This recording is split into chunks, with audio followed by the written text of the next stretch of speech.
Eh, Pada kesempatan ini izinkan kami mengucapkan selamat Hari Raya Idul Fitri 1441. Mohon maaf dan lahir dan batin. Izin Pak Kanwil, sebelumnya kami perkenalkan diri dulu. Kami tim TPI. Kami ada berempat, Pak Kanwil. Saya Superman, ada Pak Ade Mahmud, ada Ibu Tabita, dan Pak Aji. Halo Pak Kanwil. Ya, lanjut Bu. Lanjut Ya, Pak. ya. Mohon izin Pak Kanwil. Mungkin. Assalamualaikum warahmatullahi wabarakatuh. Waalaikumsalam. Sejahtera bagi kita semua. Terima kasih Bapak Ibu di Inspektorat Jenderal, tim evaluasi satuan kerja berpredikat menuju WBK dan BBBM oleh tim penilai internal dari Inspektorat Jenderal Kementerian Hukum dan HAM tahun anggaran 2020. Izinkan kami memperkenalkan diri, saya Ilham Jaya, Kepala Kantor Wilayah Kementerian Hukum dan HAM Kalimantan Tengah, beserta jajaran dari tim Pokja telah hadir lengkap pada siang hari ini. Kami mengucapkan selamat Hari Raya Idul Fitri 1441 Hijriah, mohon maaf lahir dan batin. Izinkan kami memberikan salam sesuai dengan adat dan istiadat dari masyarakat suku Dayak, kearifan lokal yang sangat sejalan dengan falsafah, visi dan misi Kantor Wilayah Kementerian Hukum dan HAM. Tabe, salamat linguna latai, salam sujud karende malempang, adil katalino, bacuramin kasuraga, basengan kajubata. Kurang lebih artinya adalah adil katalino, harus bersikap adil sesama manusia, bacuramin kasuraga, kita harus berpikiran, harus bercermin untuk berbuat baik menuju sorga. Dan basengan kajubata artinya kehidupan manusia tentu bergantung kepada Tuhan Yang Maha Esa. Untuk lebih panjang lebar nanti kami menjelaskan 6 tim kerja dari Satuan Kerja menuju wilayah bebas dari korupsi. Kami akan menampilkan yel-yel kami dahulu. Siapan? Silakan. Bapak Ibu mohon berdiri.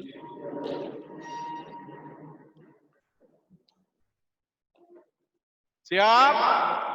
Gerak. Siapa kita? ASN Kanwil Kalteng.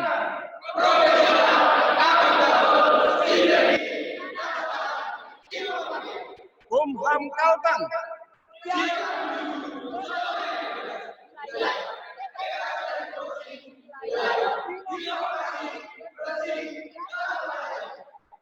Musik.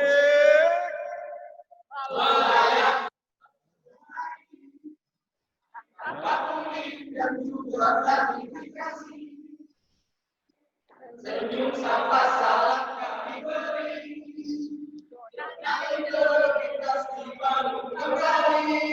Oh manusia mencari PPK, wilayah bebas dari korupsi. Jumlah ye, wilayah bebas dari korupsi.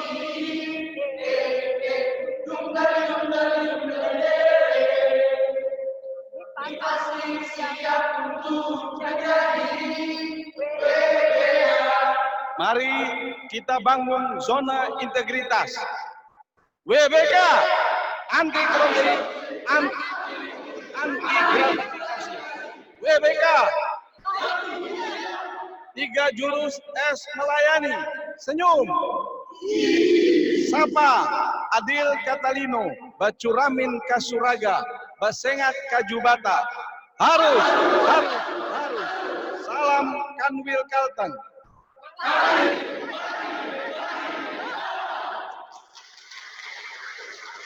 Oke, terima kasih. Silakan kembali ke tempat.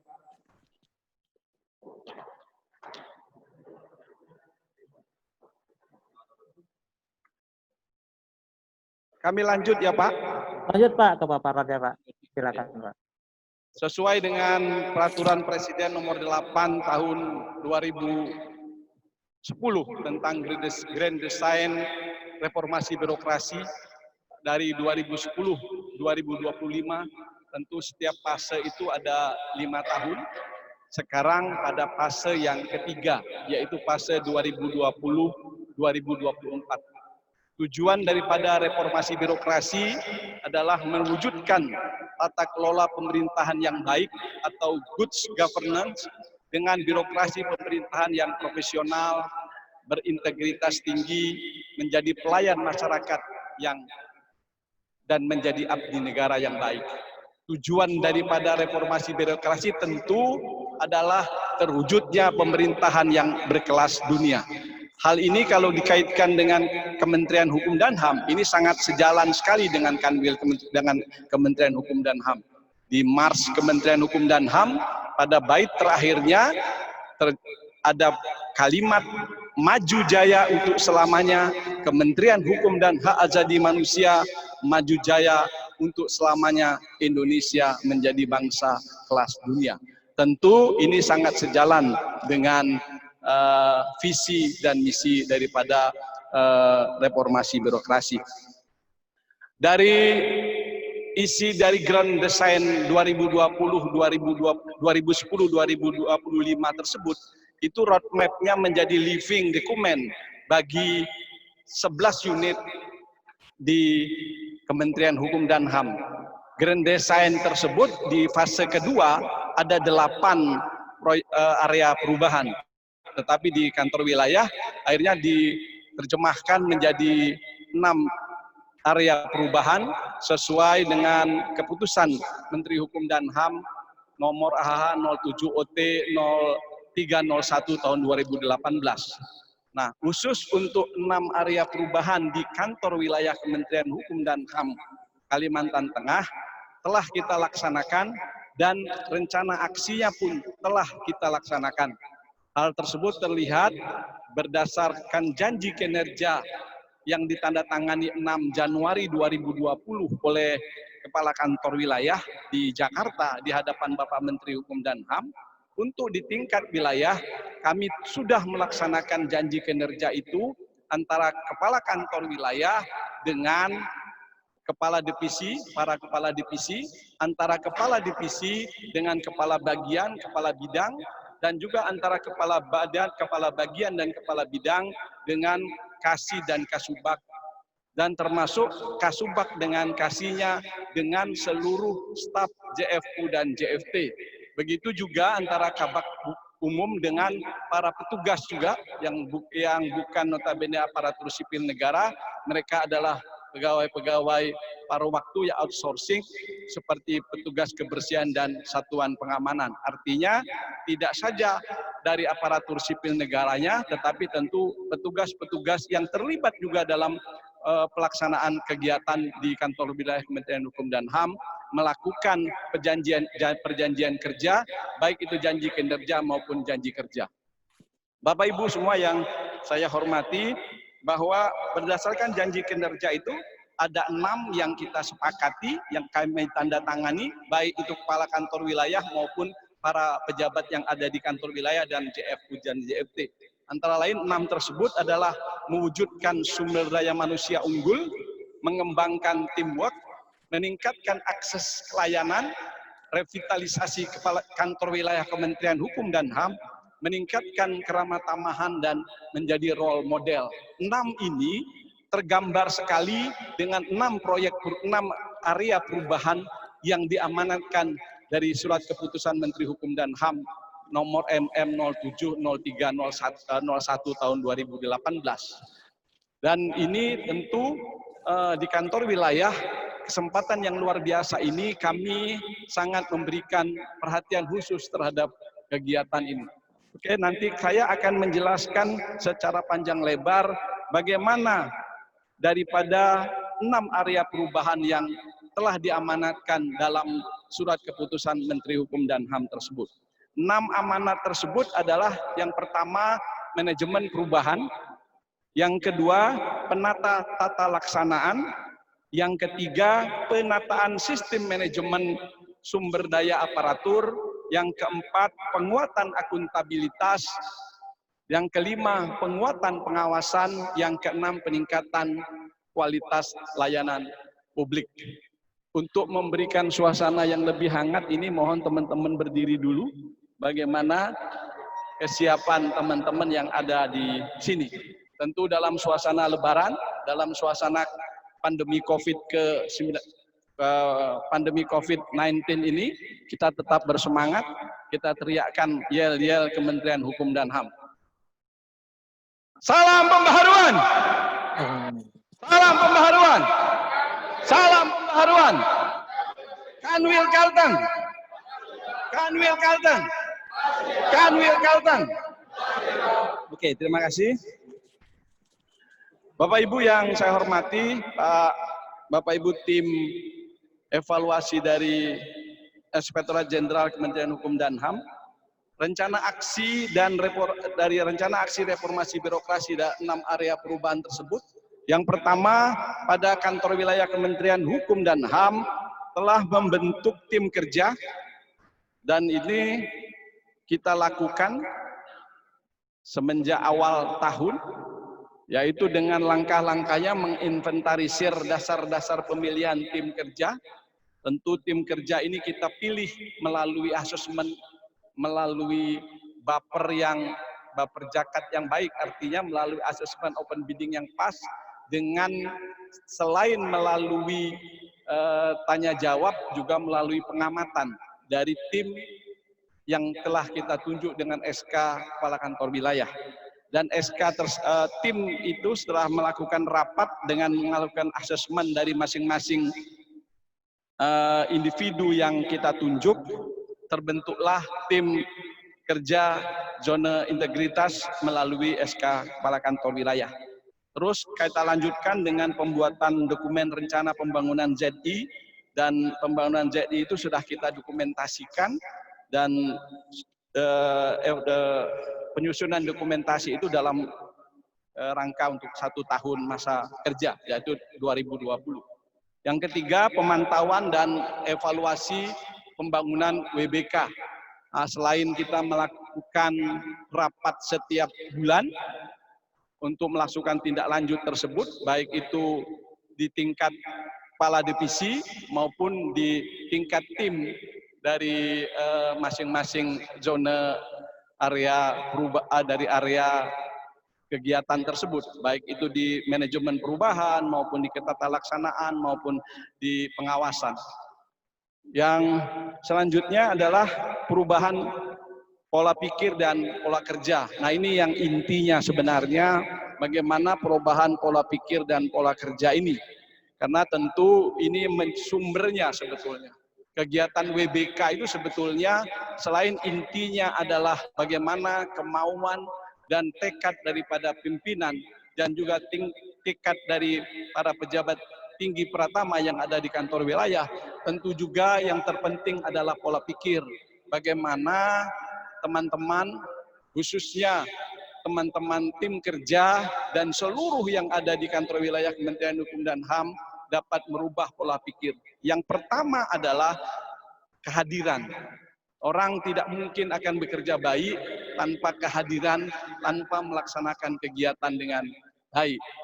Ini sangat penting. Ini alhamdulillah kegiatan pelaksanaan apel pagi dan apel sore dan pengecekan semua telah dilakukan, dan hal-hal tersebut dilakukan evaluasi. Yang kedua, pembentukan agen perubahan. Agen perubahan ini sudah kita laksanakan sejak bulan Februari awal. Kita selesai menandatangani ZI dan membuat tim ZI, kita membentuk agen perubahan. Agen perubahan ini kita maksud untuk bisa memberikan motivasi, memberikan dorongan pada tim, juga pada staf dan JFU, JFT, tentu juga para teman-teman yang paruh waktu, OB dan satuan pengaman. Dan ini tahun pertama kita tunjuk sekitar 16 orang, di bulan Februari, di bulan Maret itu kita naik menjadi 20 dan di bulan April ada 25. Nah, untuk budaya kerja dan pola pikir yang sudah dibangun di lingkungan ini tentu menjadi kewajiban para kepala divisi untuk mereka tidak saja melakukan pembinaan pada divisinya, tetapi mereka juga melakukan pembinaan lintas divisi. Ini sangat penting. Kita mintakan mereka dapat pada saat mereka itu melakukan monitoring ke daerah, mereka harus datang juga dari divisi imigrasi, datang juga ke lapas, ke rutan, begitu juga sebaliknya.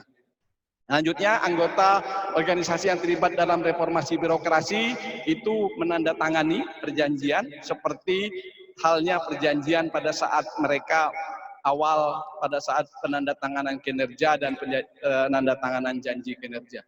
Lanjut. Yang kedua adalah penata tata laksanaan prosedur operasional tetap kegiatan utama. Ini kita lakukan terus, kita akan evaluasi dan dokumen yang kita laksanakan ini menjadi tanggung jawab, baik itu tanggung jawab divisi maupun tanggung jawab tim daripada penata tata laksanaan. Yang selanjutnya e-office ini baik itu e-office dalam pengertian kinerja, baik itu dalam pengertian teknis. Nah, SDM-nya pun kita melakukan e-office, misalnya penggunaan SIMPAK dan kepegawaian. Kita jujur saja untuk hal-hal yang terkait dengan jurnal, ini memang kita terus-menerus sampai awal dari 2019 jurnal ini belum tersosialisasi dengan baik, tapi di 2020 jurnal ini sudah mendekati angka 30%, 40%. Harapan kita ke depan ini memang sangat penting dilaksanakan, termasuk juga penggunaan WhatsApp group dan komunikasi internal. Untuk pelayanan publiknya kita alhamdulillah lengkap, baik itu penggunaan website, baik itu penggunaan Facebook, Instagram, Twitter, dan YouTube. Saya rasa untuk ini juga kegiatan sudah cukup baik. Tadi juga pada saat kegiatan-kegiatan yang ada di pemerintahan daerah, kita diakui bisa masuk dalam 2 besar bahwa kita pengguna website yang sangat aktif. Selanjutnya adalah pemantauan teknologi dengan melakukan monitoring pemanfaatan teknologi informasi di setiap bulan sekali, mengisi formulir dengan melakukan monitoring, baik itu dilakukan oleh teman-teman dari divisi maupun dari tim kerja Pokja sendiri. Dan ini telah dilakukan dan tentu dilakukan secara selain di monitoring tentu dilakukan evaluasi dan analisis. Yang ketiga, keterbukaan publik. Nah, ini juga keterbukaan publik itu sangat penting, termasuk juga keterbukaan terhadap anggaran. Alhamdulillah kemarin anggaran kita dalam pelaksanaan kita mengunggah anggaran kita ini ke website, dan ini juga hal yang sangat positif dan dipahami oleh masyarakat. Bagaimana anggaran yang kita buat itu bisa berbanding lurus dengan kinerja yang kita laksanakan. Termasuk pelaksanaan kebijakan terbuka informasi publik ini sudah sesuai dengan pelaksanaannya. Yang ketiga adalah penataan sistem manajemen sumber daya manusia. Nah, ini juga telah melakukan dengan menyusun analisa kebutuhan pegawai, mulai dari pengajuan dari unit pelaksana teknis maupun dari tingkat kantor wilayah. Nah, kebutuhan ini setiap tahun kita laksanakan dan kita usulkan ke Jakarta. Yang ketiga adalah membuat analisis SKP dan mensosialisasikan jurnal harian yang tadi saya sampaikan, bahwa jurnal harian ini memang ada agak sedikit problem. Memang pada saat 2019 itu sosialisasinya harus kita lebih kencangkan lagi, karena memang jurnal harian ini kita harapkan dalam beberapa triwulan akan terus meningkat. Yang sekarang sudah hampir 30, hampir 40%, kita harapkan nanti terus meningkat, karena memang kita harapkan waskat yang dilaksanakan oleh teman-teman, baik itu dari pejabat struktural maupun dari tim kita harapkan terus meningkat.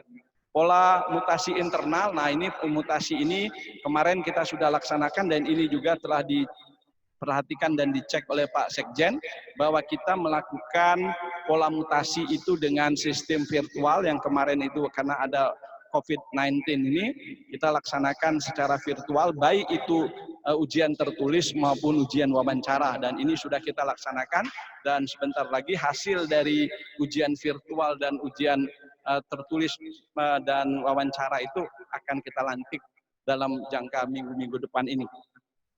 Menyusun internal prosedur mutasi, kita SOP mutasi itu sudah kita buat, siapa sih pegawai-pegawai yang harus kita mutasi itu. Misalnya masa jabatan itu di atas 5 tahun atau belum 5 tahun tapi kita anggap kinerja mereka dianggap tidak terlalu baik. Termasuk juga monitoring evaluasi terhadap mutasi. Nah ini monitoringnya pun kita laksanakan dengan bukti bahwa evaluasi tersebut harus juga dikerjakan oleh teman-teman pada saat melakukan monitoring, baik juga monitoring kepegawaian maupun monitoring hal-hal teknis. Terhadap pengembangan pegawai yang berbasis kompetensi, kita juga mengajukan pelatihan pegawai ini, pendidikan dan pelatihan, baik untuk ke BPSDM maupun untuk ke Balai Pendidikan yang ada di Jawa Tengah, karena kita masuk pada Balai Pendidikan dan Latihan yang ada di Jawa Tengah. Termasuk juga menyusun matrik pengembangan kepegawaian dan menyusun penetapan tentang SKP, JFT yang akan naik pangkat dan dupak, tentu dengan hal-hal ini sudah menggunakan IT, termasuk penilaian SKP, penilaian kinerja individu, dan lain-lain. Termasuk adalah pelaporan tentang disiplin pegawai, kedisiplinan pegawai, baik yang kita anggap bermasalah dan kita berikan panis, maupun yang melakukan hal yang positif untuk UPT dan untuk pekerjaannya, dan kita akan berikan reward. Dan ini tentu menggunakan mekanisme Baper Jakat dan Baper Huktis. Dan selanjutnya adalah Simpak. Alhamdulillah Simpak Kementerian Hukum dan HAM Kalimantan Tengah ini sudah 100%. Selanjutnya adalah pengakuan akuntabilitas.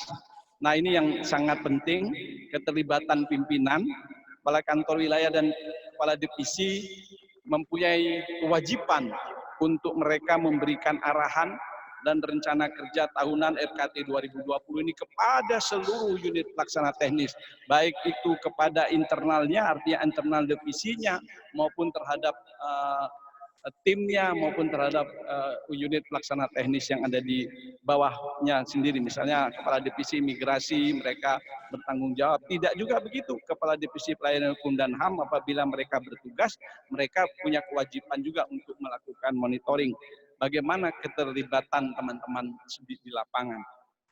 Yang kedua adalah pengelolaan akuntabilitas kinerja, itu menyusun rencana kerja dan perjanjian kerja yang sudah kita laksanakan di awal tahun dan bagaimana pelaksanaan itu dilaksanakan. Yang selanjutnya adalah dokumen perencanaan telah berorientasi hasil. Alhamdulillah penyusunan rencana kerja dan perjanjian kerja yang telah kita tanda tangani bersama di awal tahun di bulan Januari itu sampai saat ini monitoring dan evaluasinya telah kita laksanakan. Begitu juga Lakip dan juga hal-hal lain yang terkait dengan pengawasan. Untuk penyusunan SK Lakip juga sudah kita buat dan kita lakukan evaluasi, kita monitoring setiap bulan. Selanjutnya adalah kegiatan pengawasan. Nah ini kegiatan pengawasan ini sangat penting karena satu organisasi apabila pengawasan itu tidak dilaksanakan dengan baik, tentu pelaksanaannya akan mengalami keterhambatan.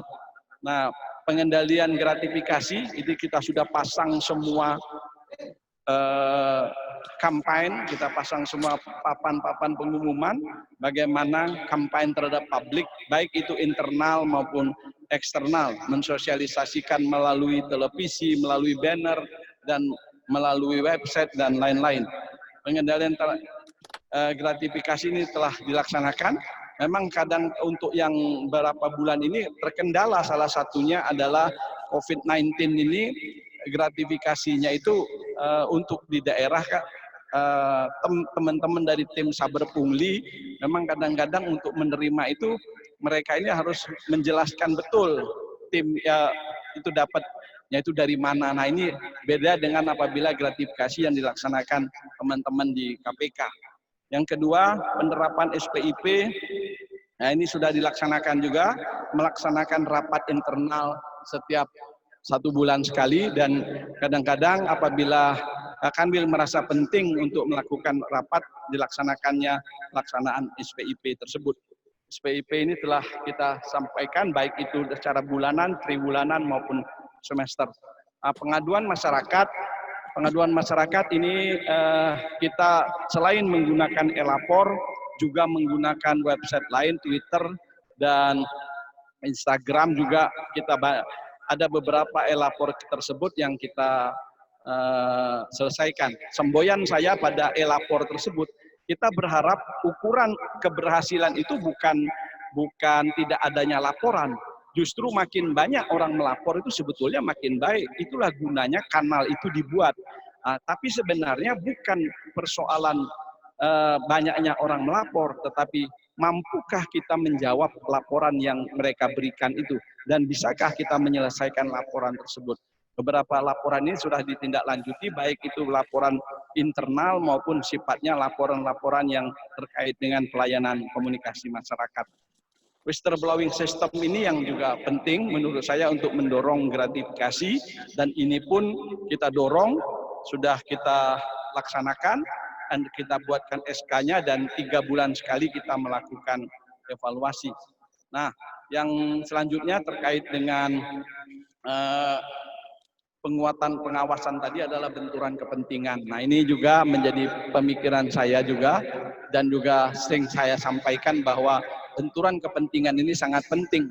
Misalnya bagaimana tim Barjas jangan sampai mempunyai kepentingan terhadap hal-hal yang terkait dengan Barjas yang ada di kantor wilayah, maupun yang terkait dengan kepentingan-kepentingan yang ada di lingkungan kita, baik itu kepentingan terhadap tusi kita, kepentingan terhadap pelayanan, dan ini juga perlu dilakukan pengawasan. Nah, untuk ini tentu kita telah mengacu pada Permenpan nomor 37 tahun 2012. Nah, ini kita sudah buatkan SK-nya juga dan diberikan peningkatan layanan publik, yaitu adalah dengan standar pelayanan, dan kita memberikan kebijakan bagaimana pelayanan publik ini telah kita laksanakan, yaitu menyusun standar pelayanan publik dari masing-masing divisi, dan juga menyusun standar pelayanan yang ada di kantor wilayah Kementerian Hukum dan HAM. Di bawah di kantor wilayah Kementerian Hukum dan HAM ini telah melakukan, bukan telah melakukan, tetapi ada pelayanan-pelayanan yang harus kita laksanakan. Dan selanjutnya bagaimana standar pelayanan publik ini, tentu salah satunya adalah dibuatkan standar operasional prosedur yang secara detail yang harus dilaksanakan di masing-masing divisi dan di masing-masing bidang. Nah, untuk budaya pelayanan prima, ini budaya pelayanan prima ini salah satu bentuk terobosan kita yang kita laksanakan adalah bagaimana masyarakat bisa memahami pelayanan kita. Salah satunya yang kita berikan adalah seperti ini, yang disampaikan di depan Bapak ini adalah Kumham Goes to Public.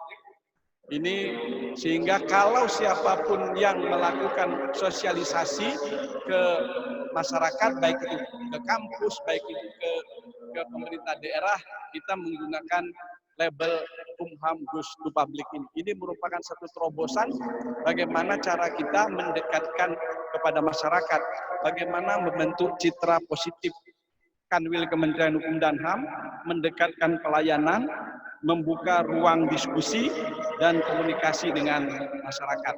Dan ini menurut kita sangat positif sekali hasilnya dengan terobosan ini. Merupakan inovasi yang menurut kami ini menjadi sangat positif. Yang terakhir adalah penilaian kepuasan pelayanan publik. Kita telah melakukan survei, baik itu survei indeks persepsi korupsi yang kemarin nilainya A, dan indeks persepsi masyarakat yang juga nilainya A. Memang di beberapa unit pelaksana teknis, ada 3 unit pelaksana teknis yang ada survei tersebut tidak masuk. Tapi alhamdulillah khusus untuk di kantor wilayah Kementerian Hukum dan HAM sudah terlaksana dengan baik.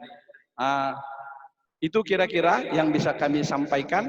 Nanti mungkin ada masukan atau untuk perbaikan untuk dari jajaran kantor wilayah Kementerian Hukum dan HAM Kalimantan Tengah. Saya rasa demikian Bapak Ibu tim penilai. Terima kasih Pak Kanwil atas paparannya. Sudah cukup jelas Pak dari awal sampai akhir kami dengar.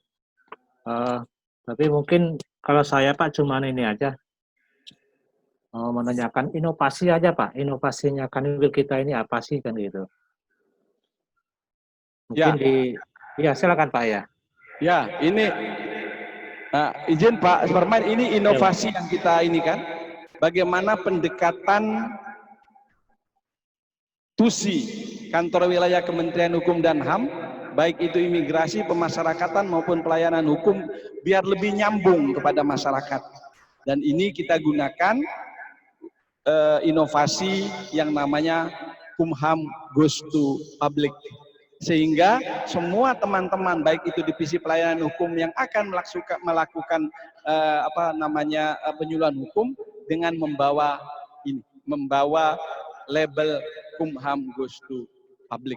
Dan ini menurut kita sangat efektif agar masyarakat lebih familiar dengan Kanwil Kementerian Hukum dan HAM. Izin Pak Kanwil, terkait dengan pelayanan kita ke masyarakat, selain penyuluhan kan ada imigrasi, ada pemasyarakatan, ada nggak inovasi dari Kanwil itu sendiri Pak terkait dengan itu? Ya, khusus untuk di pemasyarakatan, karena di kantor wilayah ini kan lebih kepada sifatnya pelayanan-pelayanan yang mendukung pelayanan-pelayanan yang ada di unit pelaksana teknis. Jadi kami beranggapan, kami berdasarkan hasil diskusi kita dengan para pimpinan tinggi Pratama, bahwa sebenarnya bagaimana kantor wilayah Kementerian Hukum dan HAM mampu membuat inovasi untuk menerobos bagaimana pelayanan yang kita berikan, baik yang ada di unit pelaksana teknis itu bisa sampai kepada masyarakat. Makanya lebih kita pada pelayanan-pelayanan yang sifatnya mendorong. Karena di divisi yang kumpul misalnya, mereka masyarakat lebih suka mereka online sama di unit eselon 1-nya. Nah, tapi kadang-kadang mereka itu tidak memahami. Oleh karena itu kita keluarkanlah yang inovasi Kumham Goes to Public ini untuk mengkomunikasikan kepada masyarakat bahwa begini loh caranya kalau mau online dengan pusat. Jadi kantor wilayah Kementerian Hukum dan HAM lebih pada sifatnya supporting unit terhadap unit-unit pelaksana yang ada di bawah. Oke. Baik Pak Kanwil. Cukup jelas Pak Kanwil. Kalau saya sih sudah cukup Pak. Nggak ada lagi yang saya tanyakan karena yang sudah bagus ya menurut saya. Tahun kemarin tuh memang Kanwil Kalteng ini sebetulnya hampir masuk Pak untuk diusulkan ke WWK itu, tapi ada nilai yang agak kurang kemarin sehingga mungkin tahun ini ya bisa masuknya Pak. Ya, Pak Superman juga kami sampaikan bahwa tahun kemarin itu katanya salah satu penyebab itu tidak masuk itu nominasi adalah adanya ganti rugi yang masih tersisa. Alhamdulillah tahun ini hal-hal yang terkait dengan perganti kerugian tersebut sudah nol, tidak ada. Sudah kita upayakan, kita dorong, dan awal Februari kemarin sudah terbayar lunas. Baik Pak Kanwil, memang data itu sudah sampai ke kami Pak terkait dengan temuan BPK, temuan Ijen pun sudah selesai, kami punya datanya, alhamdulillah. Tapi mungkin teman-teman TPI lain yang akan menanyakan sesuatu atau saran masukan, mungkin Mas Ian kali, Mas Ian ada yang mau tanyakan ke teman-teman Koja atau ke Pak Kanwil, silakan. Ya, selamat siang Pak. Selamat siang. Pak Kanwil, Bapak Ilham Jaya dan kawan-kawan Kanwil Kalimantan Tengah.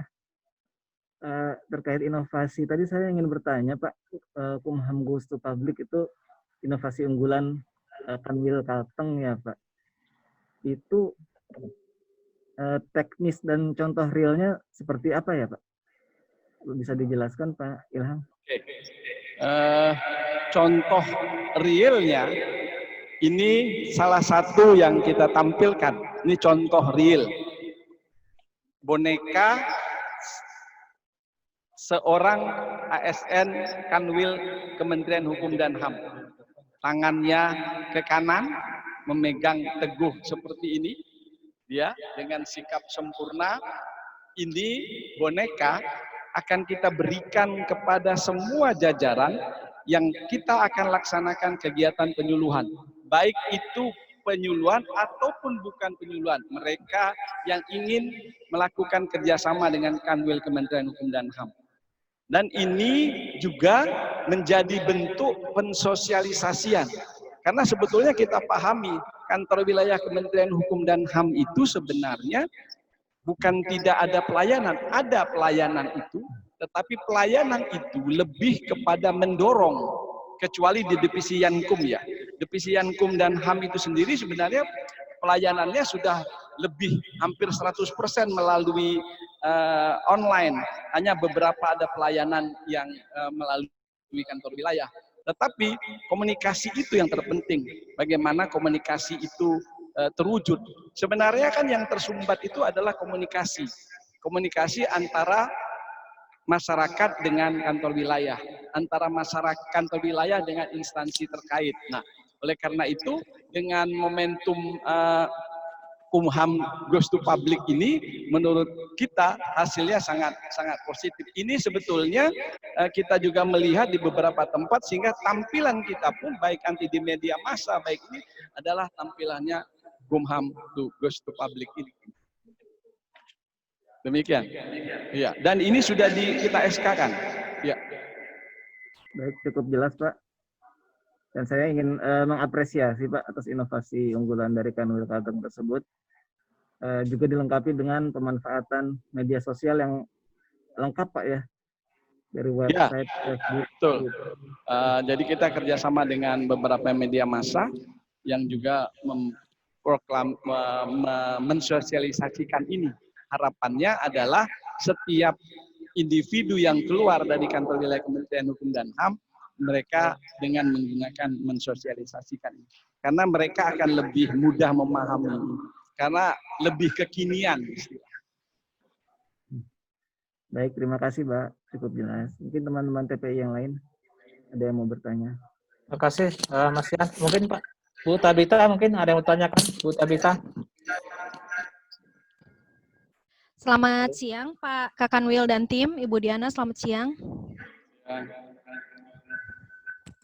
Sebelumnya kebetulan saya juga termasuk salah satu tim evaluasi RB Kanwil Kalteng, dan saya juga mau mengucapkan apresiasi. Kanwil Kalteng itu memperoleh nilai komponen pengungkit senilai 21,22, dan salah satu poin yang sangat penting itu adalah inovasi Kumham Goes to Public. Jadi tepuk tangan dulu karena ini cukup berbeda dibandingkan dengan satker yang lain.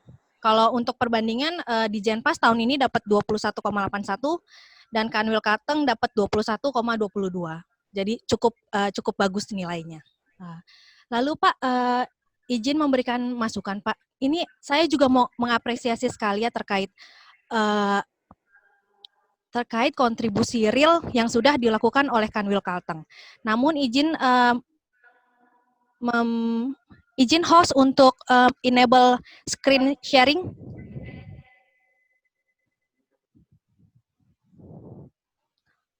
Untuk host, enable participant screen sharing.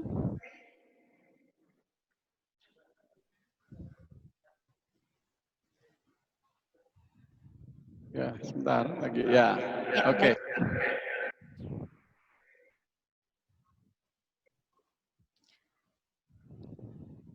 Ya, baik. Saya akan memaparkan sedikit hasil rekap saya yang sudah saya buat untuk evaluasi WBK, Kanwil Kumham, dan 17 UPT ya Pak. Izinkan saya memaparkan sedikit. Jadi seperti kita ketahui bahwa Kemenpan RB telah menetapkan pembangunan ZI di 2020 ada satu komponen tambahan Pak, yaitu komponen reform. Bisa nanti lihat di Instagramnya Info RB Kunwas ya Pak, bahwa WBK di tahun ini ada komponen reform. Mungkin kalau Bu Diana yang udah pernah buka LKE RB, di situ ada komponen reform, tinggal dilihat aja lalu nanti bisa dikurangin deregulasi kebijakan dan organisasi. Jadi itu yang nanti yang ada. Tapi jangan terlalu khawatir karena sebenarnya komponen reform ini adalah realisasi program kerja dari 6 area. Contohnya satu Pak, Bapak punya 25 agen perubahan. Di komponen reform nantinya 25 agen perubahan harus membuat 25 perubahan. Harus membuat 25 kontribusi real. Caranya gimana? Caranya itu gampang. Karena Kanwil Kumham udah punya program Kumham Goes to Public KGTP, itu sebenarnya kita tinggal jabarkan aja Pak. Apa yang bisa dikerjakan oleh si agen ini contohnya. Contohnya adalah tadi udah membuat visi misi. Contohnya visi misinya misalnya mewujudkan insan bijak dan berprestasi.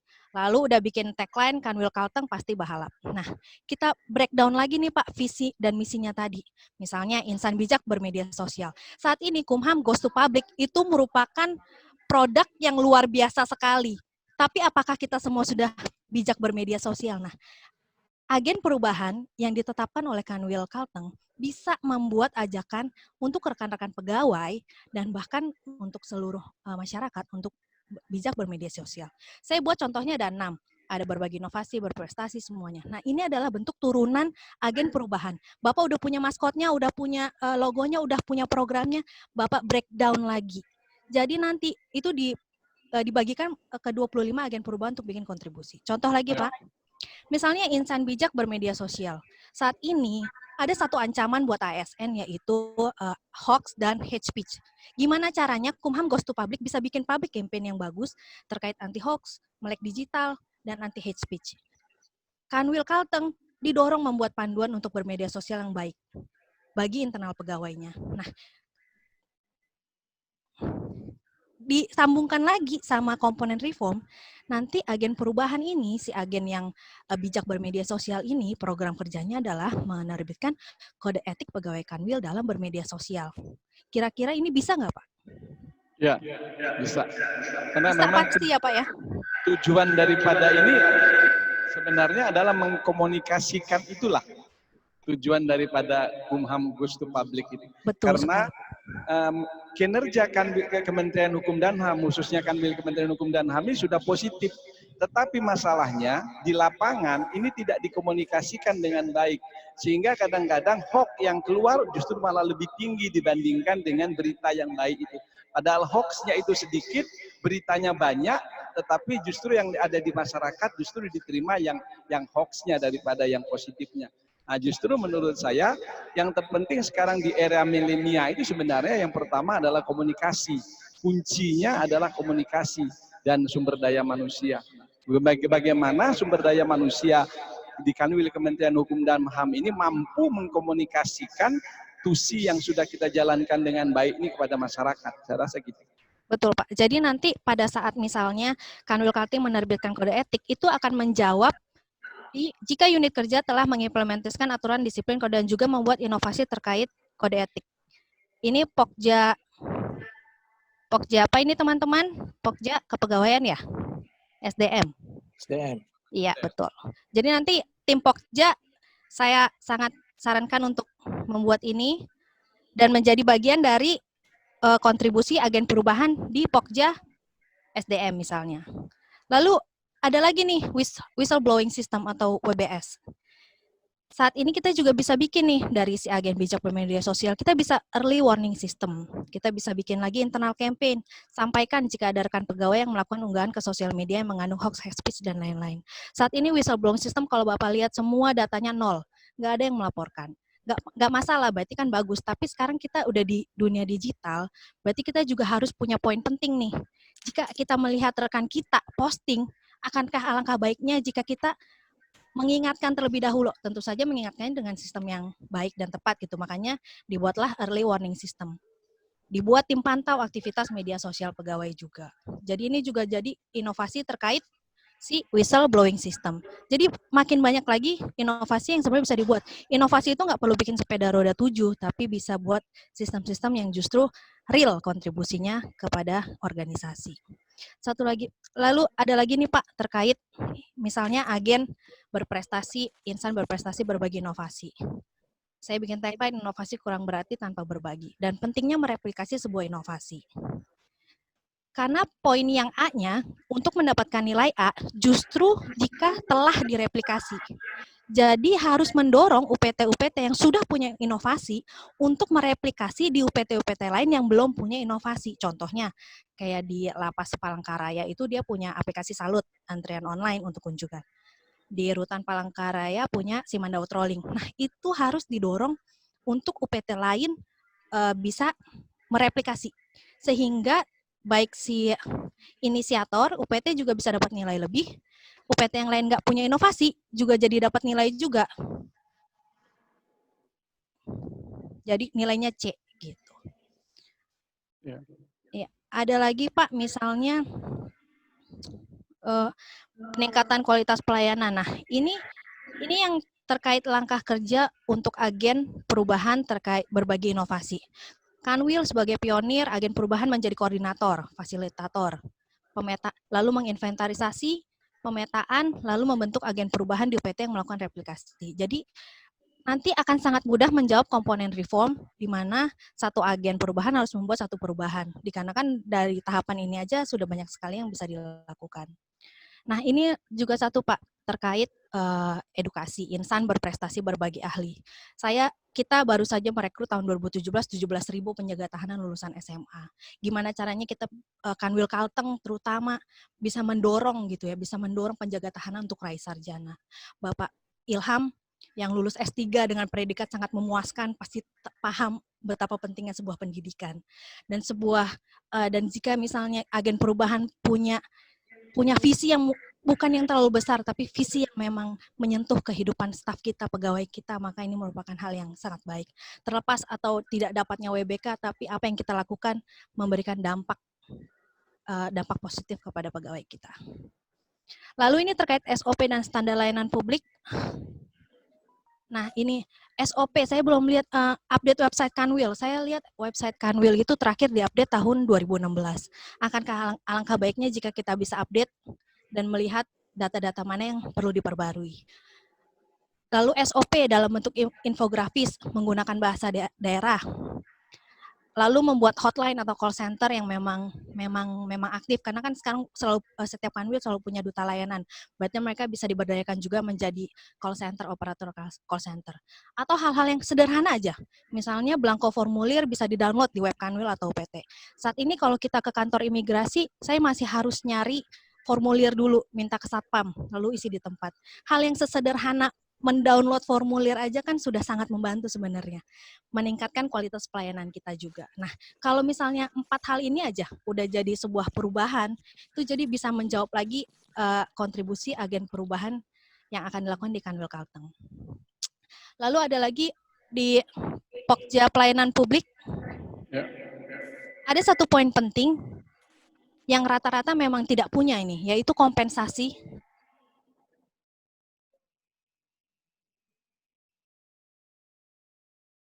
Halo. Halo, Mbak Bita. Ya. Halo.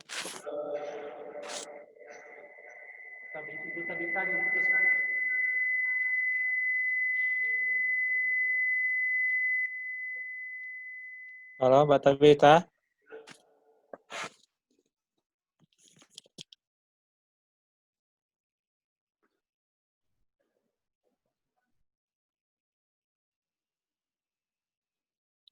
Halo, Mbak Tabita.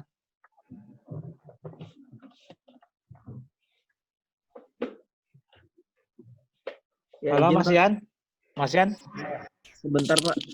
Oh, Ya, ada gangguan teknis. oke. Lanjutkan sebentar lagi. Mohon ditunggu sebentar Pak. Ya, terima kasih.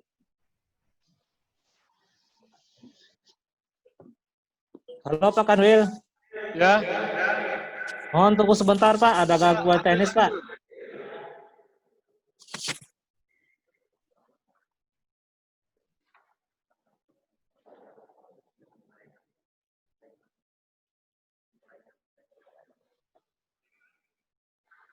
mana itu suaranya? Belum. Sebentar, Pak. Ada gangguan teknis, Pak, dari Bu Tabita, Pak.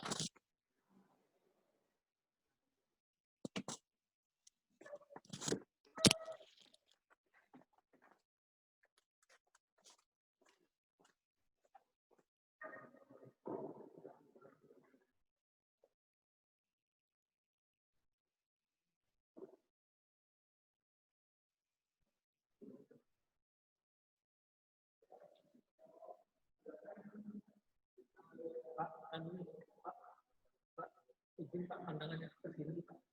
Lurus di sini.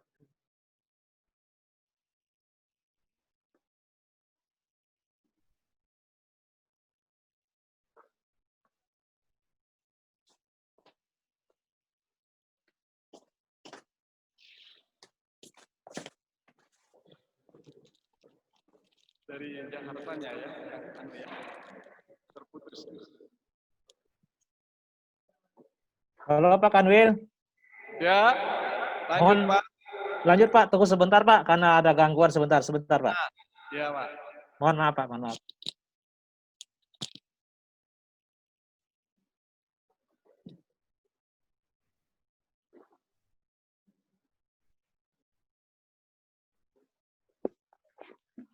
Izin Pak Kanwil. Mohon di-accept dari host Kemenkumham, Pak. Untuk host. Sudah? Ya Pak. Lanjut Pak. Diulang Pak.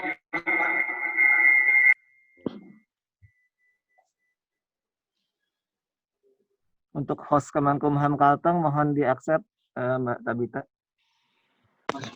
Sudah terdengar apa? Sudah ya? Apa itu? Ya, terima kasih.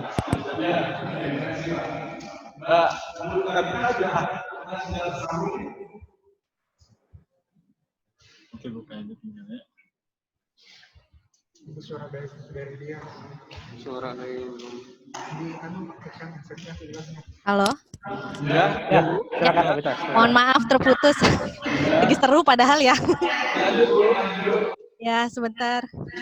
Ya, jadi saya mau menyampaikan juga di tim Pokja Layanan Publik. Kadang-kadang kita bingung ya gimana caranya bisa memberikan kompensasi kepada penerima layanan, karena saya lihat juga data dukungnya nggak ada dari Kanwil. Contohnya kayak gini, kayak di imigrasi dan di PAS. Ini mereka juga nggak punya, tapi kemarin kita udah diskusikan juga. Misalnya, layanan keimigrasian tidak dapat dilayani karena listrik mati atau paspornya terkendala sistem. Maka pemohon bisa mendapat kompensasi berupa prioritas antrian layanan di saat sistem sudah tersedia kembali. Ini yang di Jenpas. Sama mekanismenya. Ya. Ya. Nah, kalau yang di layanan di Kanwil, yang terutama yang di Kadif Yankum, itu mungkin bisa juga. Salah satu contoh lain misalnya Pemkot Surabaya. Pemkot Surabaya itu yang Dukcapilnya, kalau mereka telat menerbitkan KTP dalam jangka waktu yang sudah mereka tetapkan, maka Pemkot akan mengantarkan KTP-nya ke alamat pemohon gitu. Nah, ini yang harus bisa dipikirkan di Kanwil seperti apa. Tapi terkait SOP dan standar layanan untuk imigrasi dan PAS ini bisa juga diformulasikan di Kanwil gitu. Jadi menjadi sebuah SOP yang nanti di cascading-kan ke UPT imigrasi dan PAS. Lalu pelayanan publik berbasis HAM. apakah saat ini kita udah punya petunjuk layanan video dalam bahasa isyarat, brosur dalam huruf braille, layanan khusus prioritas. Nah, ini juga harus kita dorong. Jadi agen perubahannya juga harus memang itu tidak mungkin bisa dilakukan dalam waktu 1 tahun gitu ya, tapi bertahap, minimal ada 1 atau 2 yang bisa kita lakukan. Nah nantinya yang semua ini bisa jadi mengisi si SOP, inovasi SOP gitu ya, di penata laksanaan. Jadi nanti jika program ini dilakukan dengan disinergikan dengan kampanye Kumham Goes to Public itu, jadi agen perubahan membuat perubahan konkret dan perubahannya semua terintegrasi dalam sistem manajemen karena memang dipakai oleh organisasi. Terus juga ada lagi dilakukan tindak lanjut atas seluruh hasil survei kepuasan masyarakat. Ini contoh sederhana di salah satu UPT yang kita lakukan evaluasi kemarin, bahwa ada hasil survei yang paling rendah itu di kepastian jadwal pelayanan. Namun ternyata belum ada tindak lanjutnya, belum juga dianalisa. Karena kan ini bisa banyak hal ya, bisa banyak faktor, bisa kemungkinan responden tidak paham pertanyaan, bisa juga substansi survei kita yang kurang tepat gitu kan, atau sampel yang kita ambil kurang banyak. Jadi banyak sekali faktor yang harus ditindaklanjuti. Nah, terkait review data dukung, saya lihat yang penetapan dokumen yang diupload di aplikasi IRB untuk penetapan WBK-nya itu masih 9 UPT, belum 18. Mungkin harus diperbaharui dan diupload yang sudah menetapkan yang 18 satker. Lalu ini adalah rekomendasi dari Kemenpan RB hasilnya. SPPTI, saya lihat di 7 Kanwil ini Kalteng belum ada, jadi mungkin ini bisa jadi masukan juga gimana caranya agar bisa mengimplementasikan, karena ini sangat diapresiasi juga oleh Kemenpan RB. Lalu ingat juga poin untuk cascading ke seluruh satker yang lain jika memang ini sudah nanti berhasil dilaksanakan. Ya. Sekian dari saya, Pak. Terima kasih. Ya, terima kasih, Bu. Jadi itu Pak Kanwil, masukan saran dari Bu Tabita. Terima kasih. Mungkin bisa dipenuhi atau dilaksanakan supaya nanti Kanwil Kalteng ini terkait dengan data dukung atau semacamnya bisa lebih lengkap lagi gitu loh Pak. Ya. Mohon izin Pak Kanwil kalau nanti memang masih kurang jelas kiranya nanti bisa berkomunikasi lagi dengan Ibu Tabita apa-apa atau data apa yang harus disediakan atau yang harus dilengkapi lagi. Gimana Pak Kanwil? Mungkin sudah cukup? Mungkin saya menanggapi yang Ibu Balita tadi. Ada beberapa yang memang kita akan perbaiki dan yang akan kita dorong. Mungkin ya yang terakhir tadi yang terkait dengan tentang kerjasama antar integrated criminal justice system ini sebetulnya sudah terlaksana. Mungkin karena ini uploadnya itu sebelum pelaksanaan ini. Contohnya misalnya itu sidang online itu sebetulnya sudah kita laksanakan, sudah terlaksana. Tapi saya terima kasih sekali dengan Bu Talita dengan beberapa masukan tadi dan ini menjadi satu gambaran bagi kita dan untuk persiapan ke depan ini bagaimana kita bisa memacu diri untuk persiapan bagaimana tim Menpan RB nanti bisa melihat bagaimana perkembangan yang akan kita laksanakan. Saya rasa demikian mungkin tanggapannya, Bu. Ya. Teman-teman TPI masih ada yang bertanyakan? Mas Haji mungkin? Halo, Assalamualaikum. Selamat siang, Pak. Kak Kanwil. Silakan. Iya, Pak. Mau nanyakan sedikit aja, Pak. Untuk penyampaian laporan LHKPN itu, apa sudah semua, Pak? Atau ada yang tertinggal, Pak? LHKPN, Pak. Ya, untuk LHKPN sudah 100% maupun LKHSN. Bahkan 2019 kemarin dapat penghargaan dari Pak Inspektur Jenderal tentang telah 100%-nya LHKSN dan LHKPN yang telah kita laksanakan. Nah, saya rasa kalau untuk LHKSN dan LHKPN sudah terlaksana dengan baik. Baik Pak, cukup Pak. Pak Firman. Ya, makasih. Makasih Mas Haji. Mohon izin Pak Kanwil. Siap. Kami kira cukup Pak Kanwil. Ya, Nanti makasih. kalau memang ada hal-hal yang ditanyakan lagi lebih lanjut ke Bu Tabita, nanti bisa telepon atau WA. Nanti Bu Diana juga udah punya kontaknya. Mohon izin Pak Kanwil, jadi sekarang kami sedang melakukan evaluasi terkait dengan data dukung. Nanti pada akhirnya di sana keluar berapa sih nilai Kanwil ini kan, mungkin ada data dukung yang kurang kan gitu Pak. Nanti dituangkan dalam berita acara Pak nanti. Mungkin minggu depan sudah kelihatan Pak angkanya, nilainya Kanwil ini berapa, hasil evaluasi kami. Kalau memang nanti Pak nilainya bagus, terus bisa memenuhi syarat, nanti kita lanjutkan ke Menpan RB untuk dilakukan evaluasi selanjutnya. Jadi mungkin itu Pak Kanwil dari kami. Terima kasih Pak, terima kasih semua. Ya, Tim. kami atas nama tim Pak, atas nama tim mohon maaf apabila ada hal yang kurang berkenan. Terima kasih Kanwil Kalteng, mudah-mudahan bisa ikut kontes berikutnya di Menpan RB Pak. Oke, kami juga Pak, terima kasih atas penilaiannya terhadap jajaran kantor wilayah Kementerian Hukum dan HAM, baik itu di unit pelaksana teknis pemasyarakatan maupun imigrasi, dan terakhir di kantor wilayah Kementerian Hukum dan HAM. Sekali lagi terima kasih, terima kasih. Saya akhir juga Bapak, mudah-mudahan ini bermanfaat bagi kita semua. Terima kasih. Amin. Assalamualaikum warahmatullahi wabarakatuh. Waalaikumsalam warahmatullahi wabarakatuh. Kanwil Kalteng Bahalap.